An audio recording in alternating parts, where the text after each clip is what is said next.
দর্শক, আমরা কিন্তু এই মুহূর্তে রয়েছে Gazipur college gate, Tongi college gate. এখানে কিন্তু আমরা কাচ্চিবাড়ি নামক যেই কাচ্চিবাড়ির যেই রেস্টুরেন্টটি রয়েছে সেখানে কিন্তু আমরা উপস্থিত হচ্ছি। তবে আমরা এখানে জানার চেষ্টা করব যে আফসানা পারভিন, সহকারী পরিচালক চট্টভুক্ত বিভাগ সংরক্ষণ অধিদপ্তর জেলা গাজীপুর, ওনার কাছ থেকে যে ওনারা এখানে আসলেন এবং খাবারের মান কতটা গুণগত মান পেয়েছেন এবং এখানে কী রকম অবস্থা পেয়েছেন, এখানের পরিবেশটাও কেমন, সে বিষয়ে কিন্তু আসলে জানার চেষ্টা করব। বিভিন্ন সময় দেখি যে বিশেষ করে যখন কাচ্চি যারা বিক্রি করে, তো এই কাচ্চির মাংস পিঠের মাংস বা এটা যথাযথ যে এই মাংসটা এক্সপেক্টেড সেটা কিনা, এরকম অনেক ধরনের অভিযোগ অনেক সময় আসে।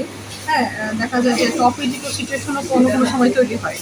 তো একই সাথে যে তাদের রান্নার প্রক্রিয়া, এখানে তারা কী দিয়ে তৈরি করছেন, কেমিক্যাল ইউজ করছেন কিনা বা কীভাবে প্রসেস করছেন এই খাবারগুলো, এগুলো মনিটরিংয়ের জন্য ভোক্তা অধিকার থেকে আজকে আমরা মনিটরিংয়ে আসি।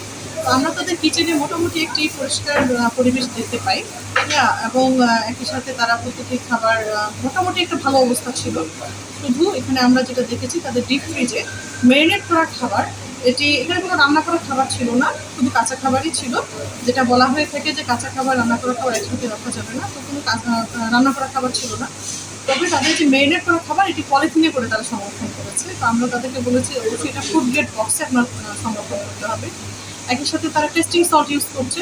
তো টেস্টিং সল্ট ইউজের ক্ষেত্রে এটা মাত্রার বিষয় আছে যে কতটুকু পরিমাণে দিবে। তো একজন কেমিস্ট বা নির্ধারণকারী না থাকলে আসলে কেমিক্যাল ইউজ করাটা যথাযথ নয়। তাদেরকে বলা হয়েছে এটা আপনারা অবশ্যই করবেন, মাইনাস করবেন। তো এই কারণে আমরা এখানে মোটামুটি সব বিষয় দেখে 10,000 টাকা জরিমানা করা হয়। আর তারা যে মাংস এটি যথাযথ মাংস ইউজ করে এ ব্যাপারে আমাদেরকে একটু প্রমাণও দিয়েছে, আমরা সেটা দেখেছি।